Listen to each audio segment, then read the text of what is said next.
خلينا ندخل الاول على الويت سيستم. بنقول يا جماعه ان الويت سيستم لو نفترض كده ان احنا عندنا مشروع مكون من 4 اكتيفيتي. الاكتيفيتي الاول هو اكتيفيتي الحفر واكتيفيتي الردم، ده الاكتيفيتي الثاني. الحفر والردم تحت WBS اسمه الايرث وورك.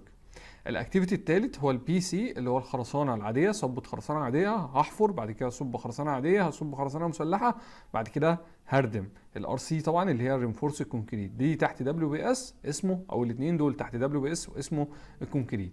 هنفترض دلوقتي ان الكميه بقى التكلفه ايا كان الرقم هو ده الرقم بتاع الحفر، وده الرقم بتاع الردم، وده الرقم بتاع البي سي، وده الرقم بتاع الار سي.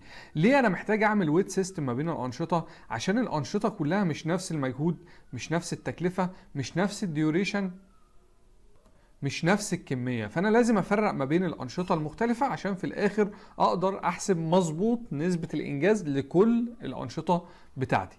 فعشان كده انا بدخل بقى بقول ان نشاط زي نشاط الحفر الويت بتاعه هو 36%. 36% دي اللي هي بتعبر عن ايه؟ يعني الويت بتاعه بالنسبه لاعمال الارث وورك هو عباره عن 36%. الباك فيلنج بنفس الطريقه 64% من اعمال الارث وورك، وهكذا البي سي والار سي. هتلاقي ان الار سي الويت بتاعها 81% من اعمال الكونكريت وورك، وهتلاقي مثلا ان الارث وورك 18% من اجمالي المشروع بتاعي، والكونكريت هي 82% من اجمالي المشروع. ده الويت لكل اكتيفيتي على اساس الدبليو بي اس بتاعه. انما لو قلنا مثلا نشاط زي الحفر بالنسبه للمشروع ككل، نشاط زي الحفر بالنسبه للمشروع ككل الويت بتاعه 7%. نشاط زي الار سي الويت بتاعه 66%. يعني ايه بقى الويت؟ يعني انا لو خلصت النشاط اللي هو عباره عن الار سي اللي هو الخرسانه المسلحه هكون خلصت 66% من المشروع. انما لو بنتكلم على الكونكريت وورك هيبقى خلصت 81% من اعمال الخرسانات وليس من اجمالي المشروع. يبقى الويت ده على مستوى المشروع ككل، والويت ده على مستوى الدبليو اس بتاع الاكتيفيتي اللي عندي. احنا قلنا بقى عندنا 3 طرق لحساب نسبه الانجاز. احنا هنا بنقول ايه؟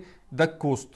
طيب افترض ان ده الكميه، فخلاص يبقى ده الكميه، يبقى ده الوزن بالنسبه للمشروع كله. طب افترض ان ده مثلا المان دايز، يبقى ده المان دايز، يبقى ده الويت بالنسبه للمشروع كله في طريقه المان دايز. يبقى كل الطرق هتختلف، ولكن الحاجه الاساسيه في حساب نسبه الانجاز بتاعي هي ايه؟ فكره الويت سيستم ما بين الاكتيفيتيز المختلفه.